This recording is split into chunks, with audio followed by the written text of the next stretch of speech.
Pendant que vous êtes debout, nous allons lire la parole. Matthieu 24, à partir du premier verset jusqu'au verset 14. Matthieu 24, 1 à 14.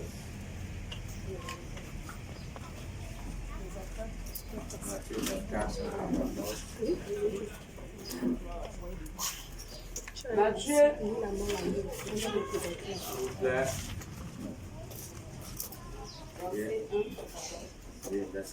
Matthieu 24, verset 1 à 14.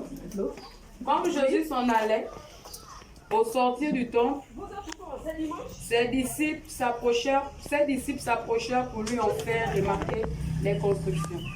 Mais il leur dit, voyez-vous tout cela? Je vous le dis en vérité, il ne restera pas ici, pierre sur pierre, qui ne soit renversé. Il s'assit sur la montagne des Oliviers, et les disciples vinrent en particulier lui faire cette question. Dis-nous, quand cela arrivera-t-il? Et quel sera le signe de ton avènement et de la fin du monde? Jésus leur répondit, prenez garde que personne ne vous séduise, car plusieurs viendront sous mon nom, disant, c'est moi qui suis le Christ, et ils séduiront beaucoup de gens. Vous entendrez parler de guerre et de bruit. De guerre, gardez-vous d'être troublés. Car il faut que ces choses arrivent. Mais ce ne sera pas encore la fin. Une nation s'élèvera contre une nation, et un royaume contre un royaume. Et il y aura en divers lieux des famines et des tremblements de terre. Tout cela ne sera que le commencement des douleurs. Alors, on vous livrera au tourment, et l'on vous fera mourir. Et vous serez haïs de toutes les nations à cause de mon nom. Alors aussi plusieurs succomberont, et ils se trahiront, se haïront les uns les autres. Plusieurs faux prophètes se lèveront, et ils séduiront beaucoup de gens. Et parce que l'iniquité sera accrue, la charité du peuple grand nombre se refroidira. Mais celui qui persévérera jusqu'à la fin sera sauvé. Cette bonne nouvelle du royaume sera prêchée dans le monde entier pour servir de témoignage à toutes les nations. Alors viendra la fin. Amen.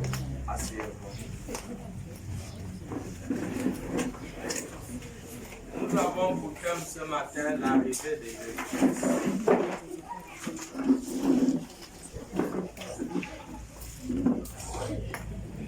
Nous parlons ce matin sur l'arrivée de Jésus-Christ.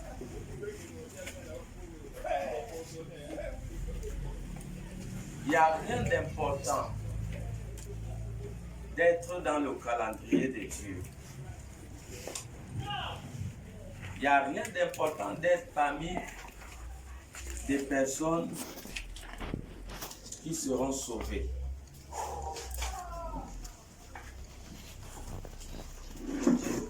Tout ce que nous faisons sur cette terre est vanité. Ecclésiaste 1:2 dit « Vanité de vanité, tout est vanité ». Donc tout est inutile. La Bible dit que nous sommes venus dans ce monde, nous n'avons rien amené, et lorsque nous allons partir, nous n'allons rien amener. Donc comprenons que quand Adam et Ève ont violé la première alliance, Dieu a établi une seconde alliance en envoyant Jésus mourir afin de sauver l'humanité. C'est pour cela les Écritures peuvent dire dans Jean 3,16 que Dieu a tellement aimé le monde qu'il a donné son Fils unique afin que quiconque croit en lui ne périsse point, mais qu'il ait la vie éternelle. Dieu nous a aimés et Dieu a envoyé Jésus mourir afin que nous puissions être sauvés. Il n'y a rien de bon d'être comme être sauvé le dernier jour. Il faut que chacun de nous s'assure que son nom soit inscrit dans le livre de vie de l'agneau. C'est le défi de chaque chrétien aujourd'hui. Le défi de chacun aujourd'hui doit se battre pour que lorsque Jésus-Christ va descendre, pour que tu ne puisses pas rater l'enlèvement. Ce n'est pas des histoires. Ne négligeons pas les avertissements du ciel. Jésus arrive. Nous parlons sur le thème Jésus arrive.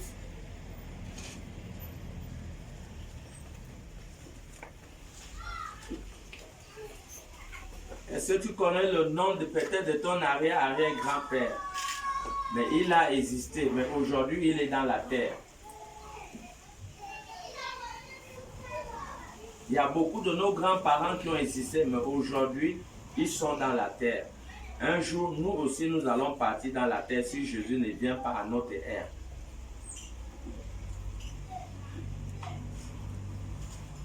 Dieu n'a jamais proclamé une parole sans l'accomplir. Ce que Dieu dit, Dieu finit toujours par l'accomplir. Donc, Dieu a déjà prophétisé. Jésus a donné plusieurs prophéties dans la Bible qui définissent sa seconde venue. Donc, ce n'est pas quelque chose que nous devons nous amuser. C'est quelque chose que chacun doit prendre à cœur la chose. Jésus viendra à une heure que personne ne s'attend. Il viendra à une heure que personne ne s'attend. 1 Thessaloniciens 5, le verset 1 à 2. Donc l'heure est venue où chacun doit sortir de ce qui peut t'empêcher d'être enlevé lorsque Jésus-Christ va venir. 1 Thessaloniciens 5, 1 à 2. Pour ce qui est des temps et des moments, Oui. vous n'avez pas besoin, frères, qu'on vous en écrive, car vous savez bien, vous-même, que le jour du Seigneur viendra comme un voleur de la nuit. Jésus viendra à un moment où l'humanité ne s'attend pas. Voilà pourquoi la préparation est très importante. La préparation est très importante. Chacun doit avoir l'assurance que où je suis là, si Jésus arrive, je ne vais pas rater l'enlèvement. Il n'y aura pas deux enlèvements. Il y aura un seul enlèvement. Et il y aura deux résurrections. La première résurrection, selon 1 Thessaloniciens 4, à partir du verset 15 à 17, la première résurrection, c'est lorsque Jésus-Christ va venir. Tous les saints, tous ceux qui sont dans les tombes, vont ressusciter. Et nous allons aller dans les airs à la rencontre de notre Seigneur Jésus, lorsque Jésus-Christ va venir. Donc, que personne de nous, tous ceux qui sont morts comme païens, n'entendront pas la septième trompette. Rien que ceux qui sont morts comme chrétiens qui vont entendre le son de la septième trompette, et c'est eux qui vont ressusciter. Donc comprenons que chacun de nous doit se préparer. Beaucoup de gens ne comprendront pas pourquoi ils ont raté l'enlèvement. Pourquoi? Parce qu'ils ont négligé les détails. Ils auront négligé des petites choses. À cause des petites choses seulement, beaucoup de gens ne pourront pas être enlevés. À cause simplement des petites choses qu'ils ont négligées dans leur vie, dans leur marche chrétienne. Les Écritures disent que si nous obéissons à tous les commandements et que nous désobéissons contre un seul commandement, nous sommes fautifs vis-à-vis de tous les commandements. Donc ce n'est pas la blague. Ne négligeons pas les avertissements du ciel. Le temps est déjà là. C'est le temps où chacun doit se préparer. Jésus va venir pas à une heure que quelqu'un de nous s'attend. Donc voilà pourquoi même les disciples étaient troublés par rapport à cette histoire sur le mont des Oliviers. sur le mont des Oliviers, les disciples vont appeler Jésus. Ils vont dire à Jésus, Seigneur, quel sera le signe de ta seconde venue? Jésus a commencé à leur parler dans Matthieu 24. Jésus les a parlé. Jésus les a dit que vous allez d'abord voir la séduction. Il y aura la séduction. Et c'est cette séduction aujourd'hui qui est pleinement partout aujourd'hui. Nous voyons la séduction dans tout le milieu chrétien. Nous voyons la fausseté aujourd'hui. Nous voyons partout comment le diable est en train d'amener la séduction. Partout, que ce soit dans le monde, que ce soit au milieu chrétien. Et Jésus a parlé de ça. Jésus a parlé des signes. Je crois que si nous avons un cerveau, si nous avons une capacité de réflexion, nous devons nous concentrer sur les signes. Parce que les signes vont nous amener à la préparation. Il y a peut-être certaines personnes de décision aujourd'hui qui peuvent prendre pour plaire à Dieu. Ils le renvoient pour demain. Le lendemain n'appartient à personne. Personne ne connaît son heure. Nous sommes comme le poisson dans l'eau. Personne ne connaît son heure. Et voilà pourquoi à chaque moment qu'il y a une opportunité, que nous puissions nous préparer, nous puissions être agréables à Dieu, il faut que nous le fassions. Même s'il faut que nous puissions dépenser de l'argent pour plaire à Dieu, nous devons le faire. Nous devons le faire. Il est très important de comprendre le rôle et la place du salut dans votre vie. Vous devez comprendre que lorsque vous avez le salut, vous avez le royaume. Lorsque vous avez le salut, vous avez la nationalité du royaume de Dieu. Lorsque vous avez le salut, vous avez la délivrance. Votre nom ne peut pas être inscrit dans le livre de vie et que les démons sur la terre continuent à vous tourmenter. Il est impossible que ton nom, aucune personne qui est habitée par un démon, que son nom va être inscrit dans le royaume de Dieu. Quelqu'un qui est habité déjà par un démon, c'est un chrétien qui n'est pas sérieux. C'est un chrétien qui n'a pas vrai, c'est un chrétien qui n'est pas libre. C'est un chrétien qui est encore esclave. Donc, je crois que la concentration devait être dans le fait que nous puissions nous rassurer, que nos noms soient inscrits dans le livre de vie de l'agneau. Apocalypse chapitre 20, le verset 14 à 15. Il faut te battre, que tu sois sûr que ton nom est inscrit. Si ton nom n'est pas inscrit dans le royaume, tu auras toutes les difficultés sur la terre. Ton nom n'est pas inscrit sur le royaume, tu n'es pas libre. Tu es encore esclave, peu importe les efforts que tu feras. Ça veut dire que tu n'es pas encore enfant de Dieu. Tous ceux qui sont enfants de Dieu, ce sont des personnes que leurs noms sont écrits dans le livre de Dieu. Apocalypse 20, 14 à 15. Et la mort et le séjour des morts La mort et le séjour de mort furent jetés dans les temps de feu. C'est la seconde mort. C'est la seconde mort. Les temps de feu. Les temps de feu. Quiconque ne fut pas trouvé. Quiconque ne fut pas trouvé. Écrit dans le livre de vie. Écrit dans le livre de vie. Fut jeté dans les temps de feu. Fut jeté dans les temps de feu. Donc, le défi de chacun aujourd'hui est que ton nom soit inscrit dans le livre de vie. Pour que ton nom soit inscrit dans le livre de vie, tu dois naître de nouveau, abandonner celui qu'on appelle le péché. Si tu vis dans une vie de péché, ne rêve pas. Même si tu pries, tu jeûnes, mais ne rêve pas que tu es sauvé. Tu n'es pas sauvé. Parce qu'aucun pécheur, Apocalypse 21, le verset 27, aucun pécheur ne va aller au ciel.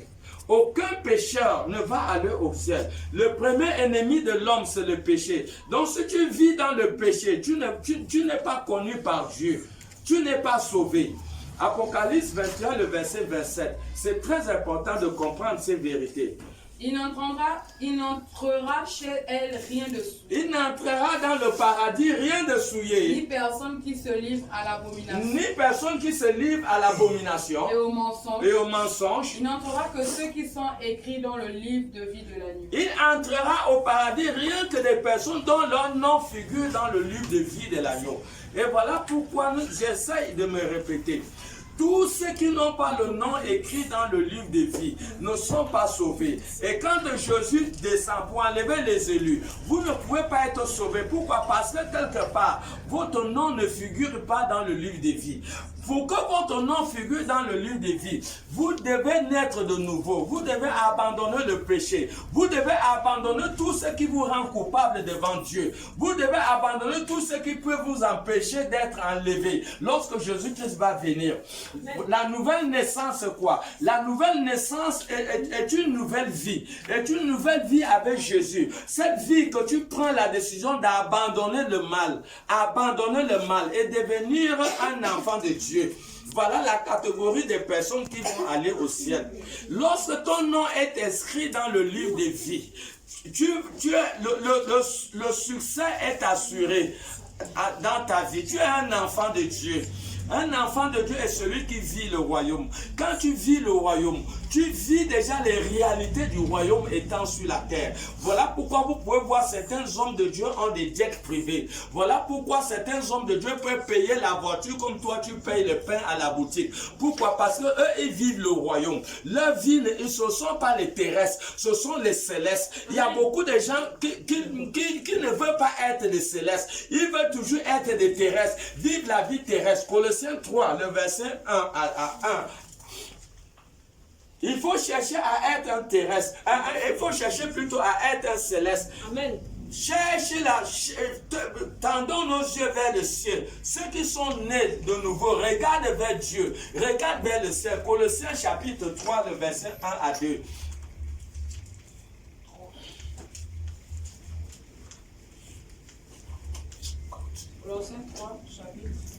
Colossiens chapitre 3, le verset 1 à 2. Si donc vous êtes ressuscités avec Christ, si nous sommes ressuscités avec Jésus, cherchez les choses d'en haut. Les choses d'en haut doivent être la priorité. Où Christ est assis à la droite de Dieu. Où Christ est assis à la droite de Dieu. Affectionnez-vous. Préoccupons-nous aux choses d'en haut. Préoccupons-nous aux choses de Dieu. Et non celles qui sont. Et non celles qui sont sur la terre. Voilà ce que les Écritures disent. Donc, si nous croyons, si tu veux la paix, tu veux le bonheur, il faut que tu aies le salut. Le salut est la marque de ta délivrance. C'est la marque de ta grâce et de ta bénédiction. C'est le fait que tu commences à vivre le royaume. Vivre le royaume, ça veut dire que tu as l'élévation marche avec toi. Regardons un peu un homme, Joseph, Genèse 39, le verset 2. Vous allez voir que Joseph était quelqu'un qui vivait le royaume. Et Dieu marchait avec lui. Genèse 39, le verset 2. L'Éternel fut avec lui. L'Éternel fut avec Joseph. Et la prospérité l'accompagnait. Et la prospérité l'accompagnait. Il habitait dans la maison. Il habitait dans la maison. De son maître l'Égyptien. De son maître l'Égyptien. Donc l'Éternel était avec Dieu. Donc ne pense pas que tu travailles et Dieu n'est pas avec toi. Tu vis et Dieu n'est pas avec toi. Non. La première chose, le premier défi de chaque homme, tu dois te rassurer que lorsque moi je ne me déplace pas seul, je ne marche pas seul, je marche avec les anges et j'ai cette forte conviction que je ne marche pas seul. Amen. Et depuis des années c'est comme ça. Amen. Je ne marche pas seul, je suis toujours dangereusement armé. Je marche avec les anges. Et donc ton premier défi, l'ange ne marche pas. Exode 23, le verset 20. Vous allez voir que si l'ange marche avec toi et qu'il voit le péché, l'ange peut te tuer. Dieu va te pardonner les péchés, mais l'ange ne pardonne pas les péchés. À Exode 23, le verset 28. Voici, j'envoie un ange devant toi. J'envoie un ange devant tous ceux qui prennent la conscience d'être sérieux avec Dieu. Pour te protéger en chemin. Le but de l'ange, c'est de te protéger pendant tout ton voyage sur la terre. Et pour te faire arriver. Pour t'amener à atteindre ta destinée. Au lieu que j'ai préparé. Dans le lieu que l'Éternel Dieu a préparé pour toi. Ça veut dire, le but de l'ange, c'est de te conduire jusqu'à ton destin. Voilà, donc vous avez vu, Israël ne pouvait pas arriver à Canaan sans l'ange. Et c'est l'ange qui a combattu contre 38 nations et qui a amené Israël à arriver à Canaan. Donc vous ne pouvez pas arriver à votre destinée si vous n'avez pas un ange. Et l'ange ne s'approche pas des personnes qui sont souillées. Voilà pourquoi, continuez le verset 25, le verset suivi. Tiens-toi sur tes gardes. Il dit, tiens-toi sur les gardes de l'ange. En sa présence. En sa présence. Et écoute sa voix. Écoute la voix de l'ange qui est la voix de la parole. Ne lui résiste point. Ne résiste pas à l'ange. Parce qu'il ne pardonnera pas vos péchés. Là, Dieu va te pardonner, mais l'ange ne pardonne pas tes péchés. Car mon nom est en lui. Car le nom de l'Élohim des armées est à lui. Voilà, c'est bon. Donc voilà pourquoi il est important de comprendre qu'il faut chercher à marcher avec Dieu. Attends, on cherche le bonheur, on cherche la délivrance. Mais Dieu ne marche pas avec ce qui est souillé. Donc le premier défi de l'homme est que nous puissions nous rassurer que le péché qui peut empêcher la longévité de Dieu dans nos vies, le péché qui peut empêcher le mariage, le péché qui peut empêcher que je puisse envoyer mon entreprise, le péché qui peut m'empêcher d'être enlevé quand Jésus va arriver, c'est la première chose qu'il faut d'abord résoudre dans ta vie. C'est pas le fait de prier, c'est pas le fait de chanter, c'est pas le fait de prêcher. C'est le premier problème d'abord, c'est le problème d'abord du péché qu'il faut résoudre. Lévitique chapitre 19, le verset 1 à 2. Parce que notre Dieu, c'est un Dieu saint. C'est un Dieu saint. Le but de Dieu est que tous puissent être sauvés. Le but de Dieu est que tous puissent être sauvés. Le but de Dieu, c'est de te protéger. C'est de te protéger. C'est de te protéger. Lis d'abord Deutéronome 23, le verset 14. Le but de Dieu, c'est de te protéger. La première mission de Dieu, c'est de te protéger. C'est pour que les sorciers ne t'envoient pas dans la tombe avant ton heure. C'est pour que la sorcellerie ne te tue pas. C'est pour que les sorciers ne détruisent pas l'étoile de tes enfants. C'est pour que les sorciers ne détruisent pas ton appel, ta vocation. Combien de personnes aujourd'hui, des hôtels sataniques ont détruit leur vocation? Des jeunes hommes qui avaient un grand appel, mais des hôtels sataniques ont détruit leur vocation. Combien aujourd'hui qui vivent sur la pression du sexe aujourd'hui, que le sexe a détruit leur vocation. Combien de personnes aujourd'hui vivent sous la pression, la pression de la malhonnêteté, de l'injustice aujourd'hui, à cause des hôtels sataniques. Mais le but de Dieu dans nos vies, la première mission de Dieu dans nos vies est de nous protéger. Deutéronome 23, le verset 14. Car l'Éternel ton Dieu, Quand l'Éternel ton Dieu marche au milieu de ton camp pour te protéger, pour livrer tes ennemis devant toi. Ton camp devra donc être saint. Afin que l'Éternel ne voit chez toi rien d'impur qu'il ne se détourne point de toi. Voilà, donc c'est la première chose. Ne vous précipitez pas d'abord dans la vocation. Soyez d'abord libre. Quelqu'un, un prisonnier, ne peut rien faire. Sois d'abord libre. Cherche à te rassurer que où je suis là, Dieu est avec moi. Tu peux maintenant atteindre les objectifs. Tu peux arriver à l'université. Tu peux avoir des licences. Tu peux avoir un bon travail. Ton mauvais caractère ne pourra pas détruire ton travail. Mais la gloire de Dieu va t'amener de promotion en promotion. La gloire de Dieu va t'élever. La gloire de Dieu va te donner des opportunités. Parce que Dieu ne peut pas être avec toi et te laisser au dernier rang. Dieu ne peut pas être avec toi et t'abandonner. Nous avons vu des patriarches qui ont marché avec Dieu. Je peux donner des exemples. Daniel, nous avons vu, Dieu était avec eux. Nous avons vu des enfants comme Shadrach, Meshach, Abed-Nego dans Daniel 3, Daniel 4. Nous avons vu, malgré qu'ils ont été maltraités et tout ça, le Dieu qui était avec eux ne les avait jamais abandonnés. Nous avons vu Shadrach, Meshach, Abed-Nego. Ils ont été jetés dans la fournaise ardente. Bien-aimés, le Dieu qui marche avec eux ne les a pas abandonnés.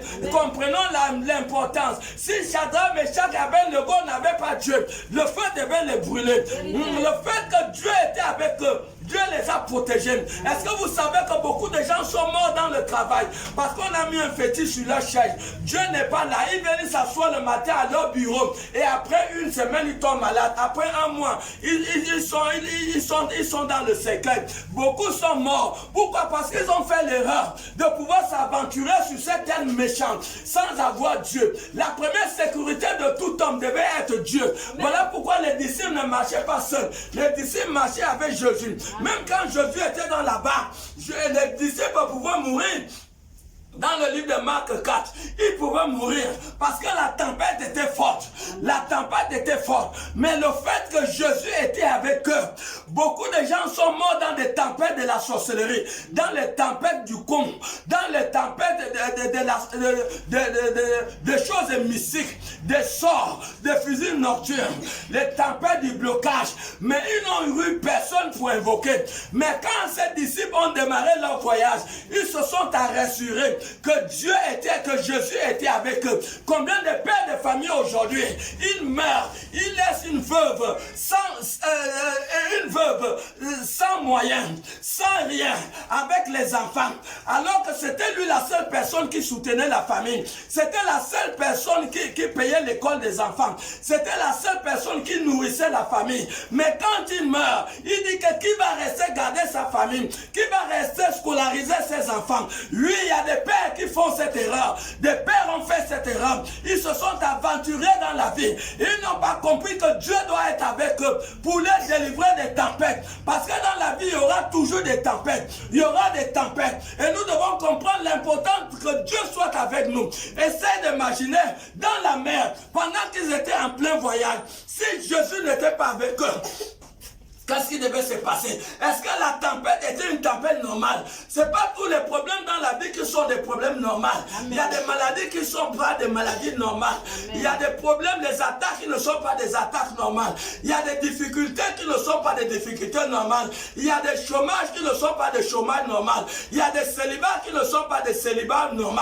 Donc, le monde est pourri avec la méchanceté. Il y a des morts qui ne sont pas des morts normales. Et comprenons que nous avons besoin de Dieu. Tu as besoin de Jésus-Christ. Tu as besoin de Jésus-Christ. Tu as besoin de la présence de Dieu. Amen. Ne te commets pas l'erreur de marcher sans Dieu. Jésus a dit dans Jean 15, le verset 4 à 5, que oh, sans moi, vous ne pouvez rien. Tu vas aller où? Sans Jésus-Christ. Tu vas aller où? Même à l'école. À l'école. Il y a des petits enfants sorciers. Amen. Qui empoudrent les autres enfants avec la nourriture. Dans des écoles. Moi, j'ai fait la délivrance. Je me suis entretenu avec 2 petits enfants qui vont en vampire. Le garçon était pilote et la fille était reine. Ils ont tué beaucoup de gens. Beaucoup de gens. Bien aimé, vous pensez que le monde des ténèbres fonctionne comment? Ils mangent quoi? Ils vont dans les vampires la nuit. Et à minuit pour retourner le matin. C'est leur vie. Ils fonctionnent avec le sang humain. S'il n'y a pas le sang, le monde des ténèbres ne fonctionne pas. S'il n'y a pas la chair, ils n'auront rien à manger. Donc comprends combien de fois il est important de t'assurer que Dieu est avec toi. Mon bien-aimé, vous pouvez tout perdre certaines opportunités. Mais vous rassurez que cette fois-ci, Dieu est avec moi. Si Dieu est avec vous, vous n'allez jamais échouer. Amen. Vous n'allez jamais échouer. Peu importe les obstacles qui font face à vous, vous n'échouerez jamais. Voilà pourquoi il y a un cantique qui dit souvent: avoir Jésus est plus que l'or. Avoir Jésus est plus que l'argent. Avoir Jésus est plus que l'or. Avoir Jésus est plus que l'argent. Mes bien-aimés, vivre sans Dieu est défini comme un échec. Ne rêvez pas, ne faites pas cette erreur. Regardez le bilan de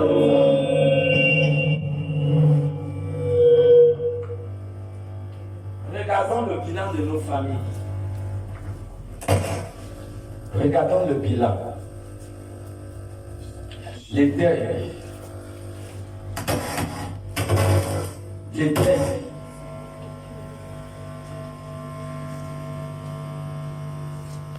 On a enterré. Beaucoup de personnes ont été enterrées. Nos parents, on a perdu beaucoup de parents. Parce qu'ils ont fait cette sale bêtise. Qu'aucun enfant ne fasse cette sale bêtise de marcher sans Dieu. Nous avons perdu des personnes chères. Les sorciers, ils vont en vampire, ils fonctionnent avec le sang humain. C'est ce qu'ils boivent. Ils mangent la chair humaine, c'est leur nourriture. Et toi, tu vas blaguer. Si le vent qui soufflait dans la mer était un vent normal, pourquoi un vent, si par exemple, ça c'est un panier, je ne peux pas dire à ce panier, toi panier, quitte là, parce que c'est une chose. Mais comment le vent a pu obéir à la voix d'un homme? Jésus a dit, tempête, calme-toi. Et la tempête s'est calmée.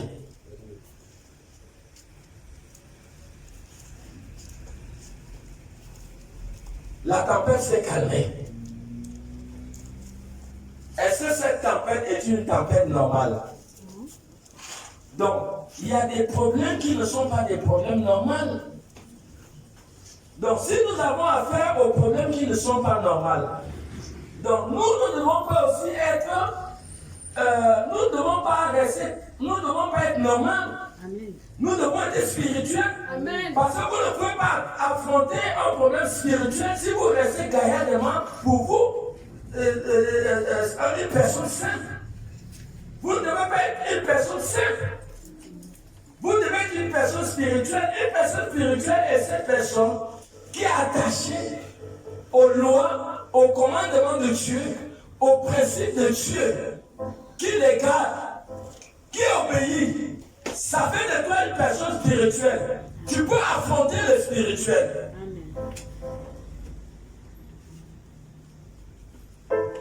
Et voilà pourquoi les disciples, ils n'ont pas laissé Jésus quand ils commençaient leur voyage. Nos pères ont commis cette erreur. Et on est devenu orphelin très jeune. Ne commettez pas cette erreur. Jésus arrive. Voilà pourquoi les disciples ont demandé à Jésus quel est le signe de sa seconde venue. Ils ont parlé de la séduction. Chacun de nous doit observer des signes. Les signes t'amènent à te préparer.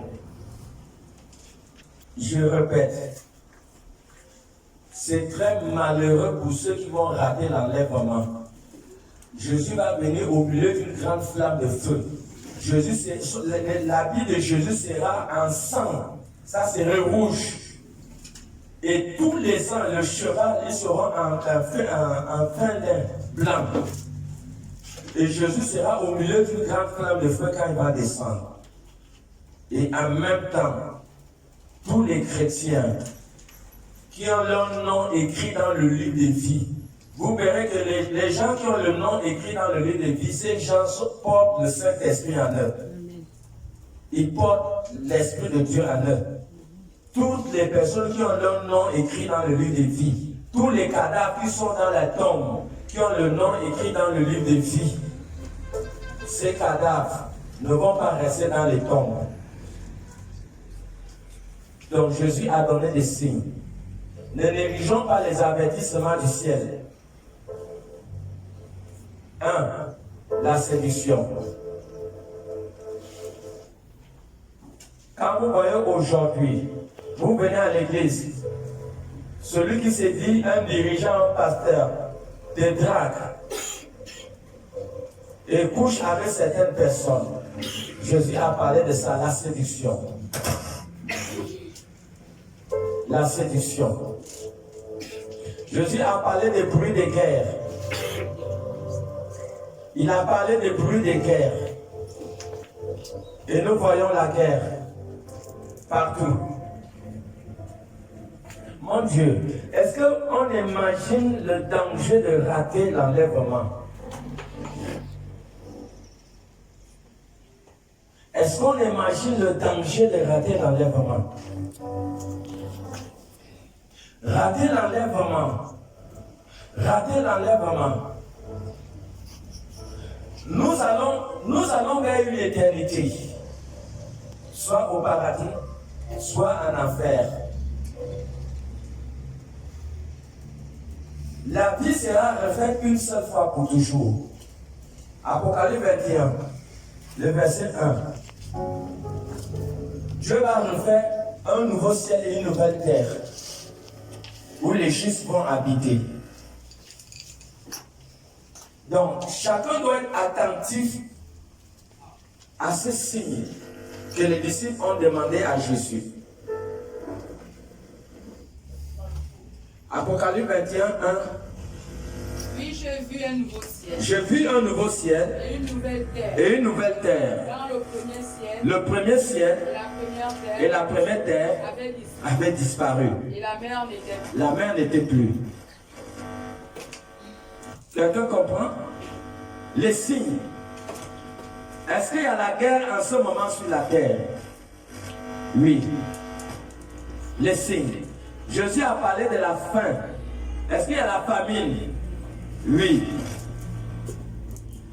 Jésus a parlé. Et Jésus va dire que ça ne serait pas encore la fin. Jésus a parlé des tremblements de terre. Attends.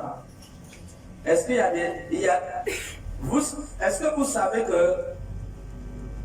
savez que négliger les prophéties bibliques est le véritable obstacle? Négliger. À l'époque de Noé, les gens avaient la même mentalité. Toujours Matthieu 24, le verset 37 à 38. Vous allez voir, ils avaient la même mentalité, ils négligeaient. Ils négligeaient les avertissements du ciel. Ce message va passer à l'international. Et peut-être quelqu'un est de l'autre côté du bout de la terre et est en train de recevoir ce message. Alors nous devons savoir que nous ne devons pas négliger les avertissements du ciel. Beaucoup l'ont fait à l'époque de Noé. Et les gens de l'époque d'aujourd'hui ont la même mentalité des gens de l'époque de Noé. Matthieu 24, 37 à 38. Ne négligeons pas les avertissements du ciel. Dieu parle à travers ses serviteurs. Dieu parle à travers les ondes radio. Dieu parle à travers la télé. Et Dieu avertit les hommes. On y va? Ce qui arriva du temps de Noé. Ce qui arriva du temps de Noé. Arriva de même à l'événement du Fils de l'homme. Ça va arriver la même chose à l'avènement du Fils de l'homme. Car dans les jours qui précèdent le déluge. Dans les jours où le déluge devait commencer. Les hommes mangeaient et buvaient. En fait, les gens étaient dans les fêtes et ils s'en foutaient des avertissements de Dieu. Se mariaient et mariaient leurs enfants. Ils étaient dans les mariages. Ils s'en foutaient de tout ce qu'on appelle les avertissements de Dieu. Jusqu'au jour où Noé entra dans l'arche. Jusqu'à ce que Noé est entré dans l'arche. Et la Bible dit que la même chose va se passer aujourd'hui. C'est Jésus lui-même qui donne la prophétie de Matthieu 24. C'est Jésus-Christ lui-même qui donne. Bon, aujourd'hui, je peux te dire que tu vas t'amuser. Dis-moi un peu, parmi toutes ces prophéties, celle qui ne s'est pas accomplie. Nous voyons la séduction partout. Nous voyons les guerres partout. Nous avons connu la première guerre, deuxième guerre mondiale et toutes les guerres qui suivent. Même hier, même cette semaine, on a parlé des tremblements de terre. Quand nous voyons les tremblements de terre, ça ne nous dit rien. Donc nous avons la même mentalité des gens de l'époque de Noé.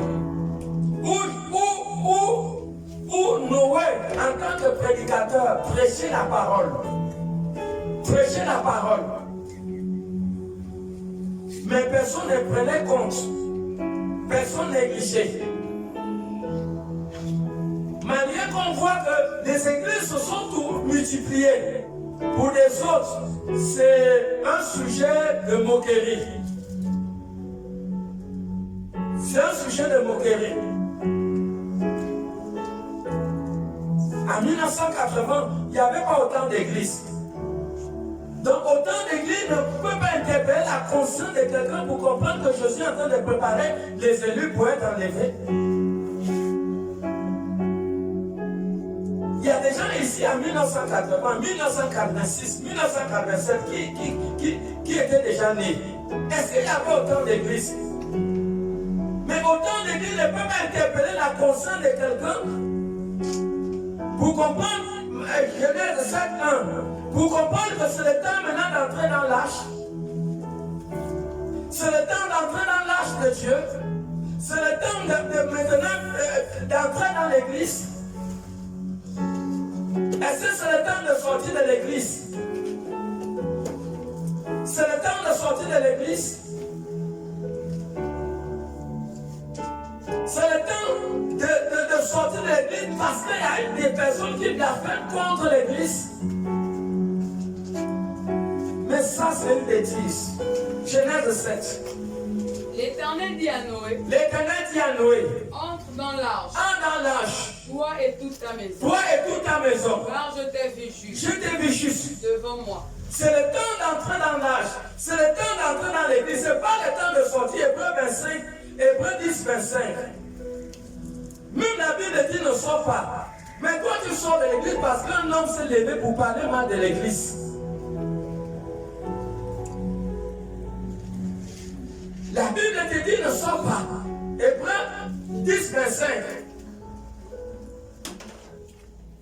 N'abandonne pas notre assemblée. N'abandonnez pas votre assemblée. N'abandonnons pas notre assemblée. N'abandonnez pas notre assemblée. Comme c'est la coutume de quelques-uns. Comme c'est la coutume de quelques-uns. Mais exhortons-nous Exhortons-nous réciproquement. réciproquement. Et cela d'autant plus que vous voyez s'approcher le jour. Autant que nous voyons s'approcher le jour. Nous voyons s'approcher le jour. Chacun doit travailler. C'est le moment que nous voyons des signes. 2 Pierre 1:10. C'est le moment où nous devons, chacun doit travailler son salut. 2 Pierre 1:10. Chacun doit travailler son salut. Actuellement, ce n'est pas le temps qu'il faut blaguer. Autant d'église est le signe que Jésus prépare son église. Peuple de la terre, Jésus prépare son église. Jésus prépare son église. Voilà pourquoi vous voyez autant d'églises. Autant d'églises n'est pas, c'est un signe. C'est un signal pour des hommes et des femmes spirituelles. C'est un signal. C'est le temps où les gens doivent entrer dans l'âge. Dans Genèse 7, la Bible dit que Noé, Dieu a vu Noé juste et Dieu a dit à Noé d'entrer dans l'âge. C'est le temps que chaque chrétien, chaque personne doit comprendre que c'est le temps qu'il doit se réconcilier avec son Dieu, accepter Jésus dans sa vie comme Seigneur et Sauveur. Entrer dans l'âge, c'est maintenant peuple de la terre. Jésus arrive, Jésus arrive, Jésus arrive, mon bien-aimé. Ce n'est pas le moment de distraction. N'ayons pas de comportement comme les gens de l'époque de Noé. La Bible dit, malgré les avertissements de Noé, ils étaient dans des fêtes, ils étaient dans des ambiances, ils ont oublié les avertissements du ciel. Est-ce que Dieu en a pour mentir? Ce que sa bouche dit, il finit par l'accomplir. Ce que sa bouche déclare, mon bien-aimé, Dieu va l'accomplir. Préparons-nous à l'enlèvement. Est-ce qu'il y a un peuple de Dieu pour dire amen dans ce lieu? Préparons-nous. Jésus arrive, mon bien-aimé. Les signes sont là. Les signes sont là. Préparons-nous. Ne ratez pas l'enlèvement.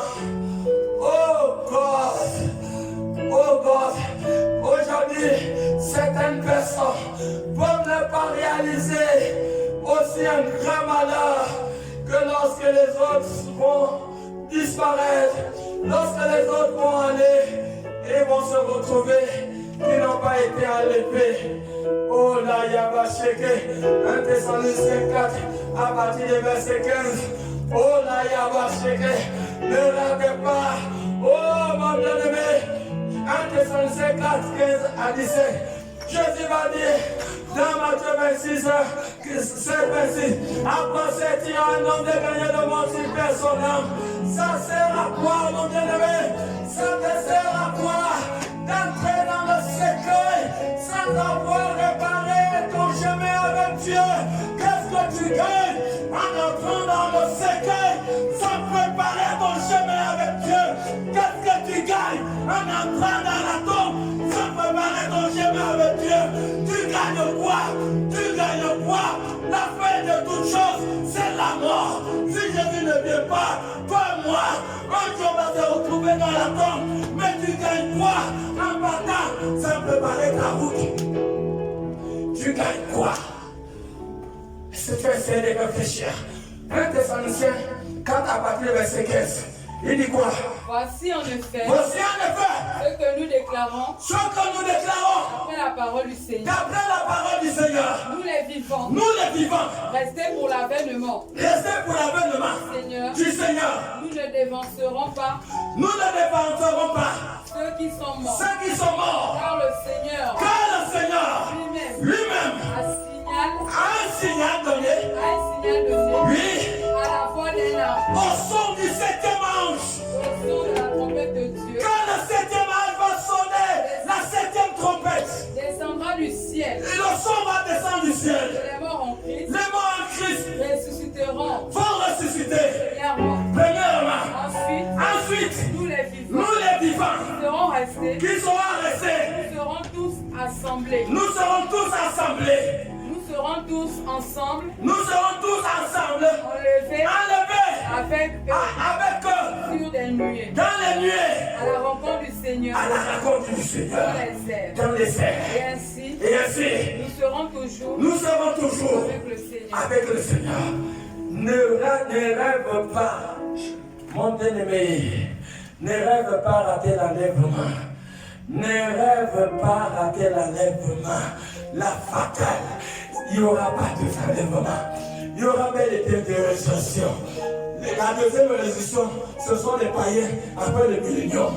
Quand on va être enlevé, il y aura 1000 ans sur la terre.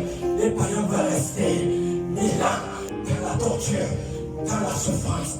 Et c'est après le millénium qu'il y aura la deuxième résurrection. Ils vont sortir pour comparaître devant le tribunal de Christ. Apocalypse 22, verset 15. Ils vont comparaître. Il y aura des jugements. Le procès verbal des gens vont être ouverts. Apocalypse 22, verset 15. Les procès verbal vont s'ouvrir. Tout ce que tu as fait depuis que tu es né, tu n'as jamais accepté Jésus. Tu as volé, tu as forniqué, tu as commis l'adultère, tu as volé l'argent de ta mère quand tu avais 10 ans et tu n'as jamais osé accepter Jésus. Ce que tu as fait est écrit dans un dossier. Et si tu meurs sans que Jésus déchire son dossier, parce que quand tu acceptes Jésus, Jésus déchire ton ancien procès verbal et tu commences une nouvelle vie. Mais si tu n'as pas accepté Jésus, c'est tout ce que tu as fait depuis que tu es jeune, le mal que tu as fait, tout est inscrit dans un livre. Voilà pourquoi chaque païen a son dossier, a son procès verbal. Et tous les élus ont un dossier unique. Et chaque païen a son procès verbal. C'est ce qui se dit dans le livre d'Apocalypse, le verset 15. Quiconque ne fut pas trouvé. Apocalypse, le verset 15.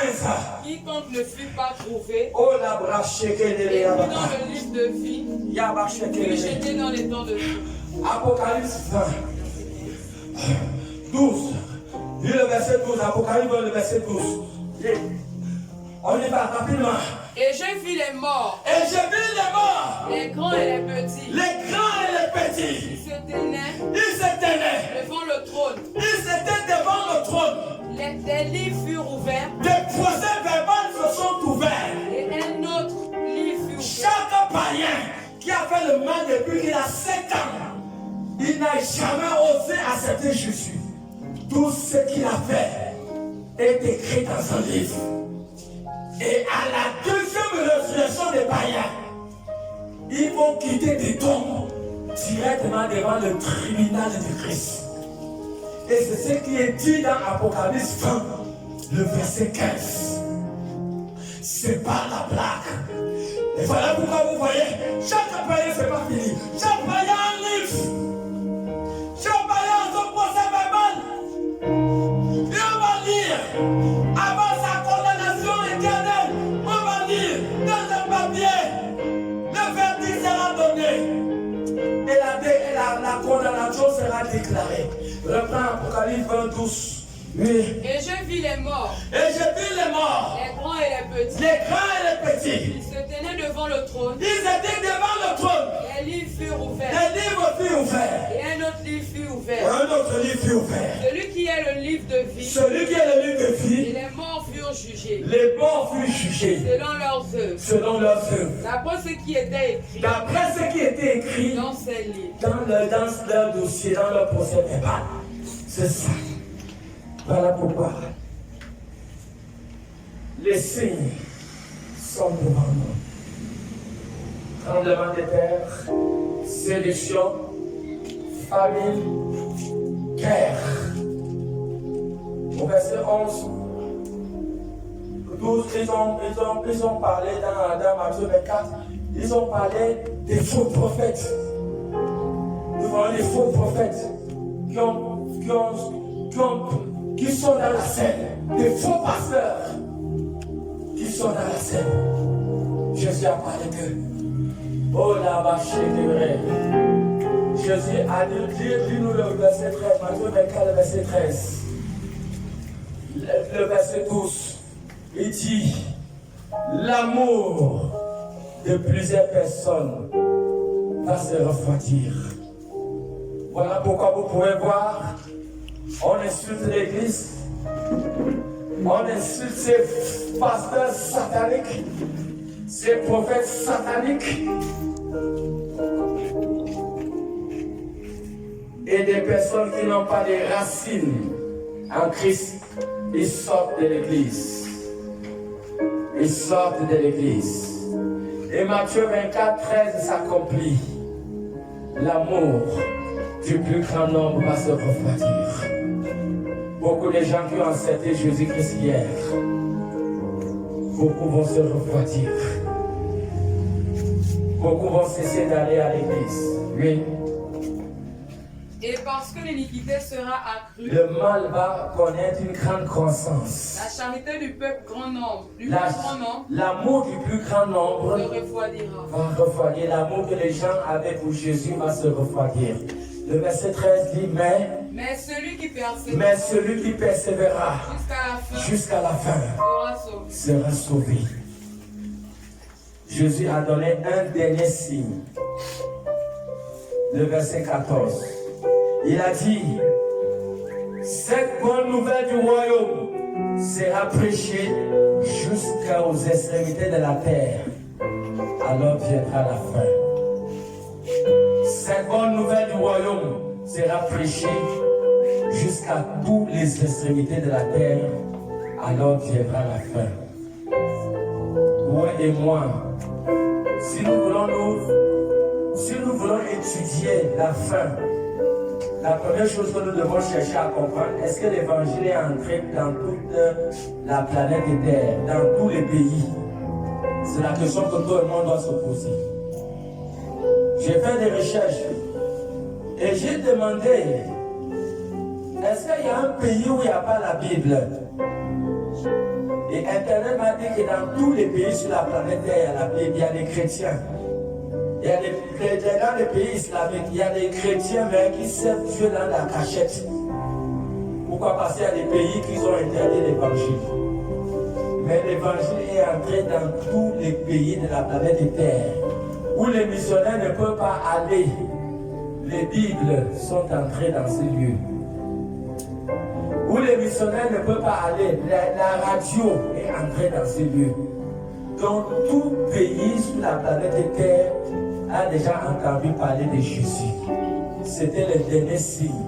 Cette bonne vie, le verset 14, cette bonne nouvelle du royaume sera prêchée jusqu'aux extrémités de la terre, alors viendra la fin. Cette bonne nouvelle du royaume Cette bonne nouvelle du royaume sera prêchée dans le monde entier. sera prêchée dans le monde entier Pour servir de témoignage pour servir de témoignage à toutes les nations. à toutes les nations. Alors viendra la fin. Alors viendra la fin. Est-ce que où nous sommes là? Est-ce que c'est un temps où le chrétien doit blaguer encore? C'est le temps où chacun doit se battre pour que son nom soit inscrit dans le livre de vie de l'agneau. Amen. Amen. Est-ce qu'on peut acclamer pour le Seigneur? On va prier, mettons-nous debout. Chacun doit se battre.